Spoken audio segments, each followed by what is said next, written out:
Solve the following question. 34 kilograms, 456 grams, plus 76 kilograms, 600 grams.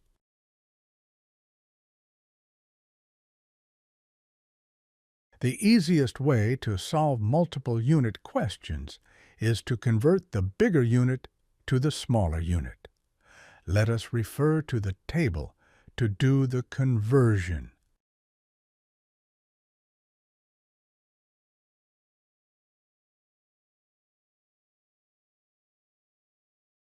One kilogram equals 1,000 grams. Solving.